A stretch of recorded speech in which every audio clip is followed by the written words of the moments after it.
And 11 Investigates exclusive now. A gun registered to a small rural police department used in a shooting in Pittsburgh. Yeah, this really is a shocking story uncovered by our own chief investigator, Rick Earl, who joins us live now.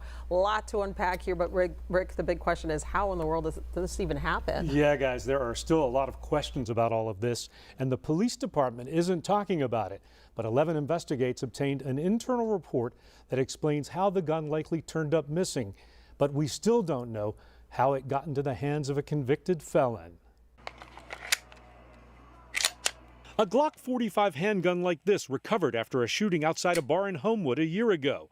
Pittsburgh police run the serial number and discover the gun is registered to the Chartiers Township Police Department in Washington County, about an hour's drive from the shooting scene. How did this gun wind up on the streets of Pittsburgh being used in a crime? Yeah, causing crimes in the city of Pittsburgh. It's they're a little defensive down in Washington County about it right now, but usually law enforcement, if something like this happens, are like, hey, we got to make sure this doesn't happen again. The acting Chartiers Township Police Chief in an email declining to comment, citing an ongoing investigation.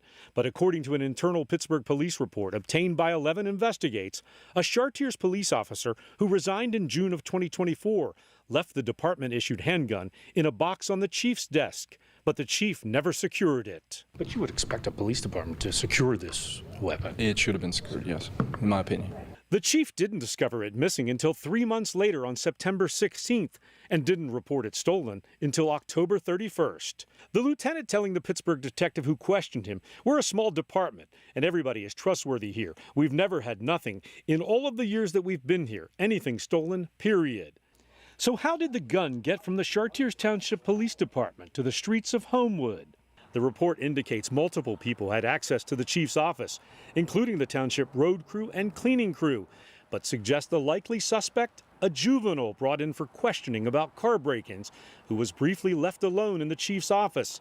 He was eventually released to his mother. Chartiers Township Police said they never followed up with that juvenile. Quote, "I failed to follow up with them juveniles, and you know that's our bad," the lieutenant telling the detective. The Pittsburgh detective went looking for the teenagers but never found them.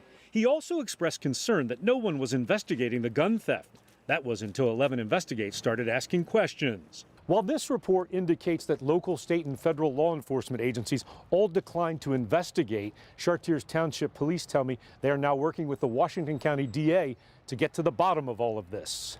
To figure out how the gun, just 7 months after it went missing from the police department, wound up in the hands of a convicted felon accused of firing 4 shots outside a bar in Homewood. No one was hit.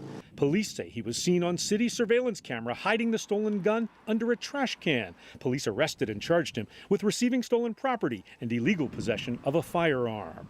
As the mayor of Pittsburgh, does that concern you? It does. You know my stance on weapons for a very long time, and I think there's a lot of stolen guns, illegal guns in our streets, and that's part of a major problem.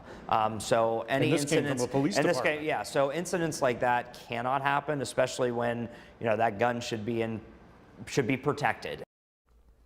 Now, the Allegheny County DA's office withdrew the charges because the investigating officer, Tariq Francis, was unavailable for court. As we reported earlier this week, Francis has been on paid leave since his second DUI in November. Now, Chartiers Township Police tell me they will respond when the investigation is complete. Live in the studio this evening, Rick Earl, Channel 11 News.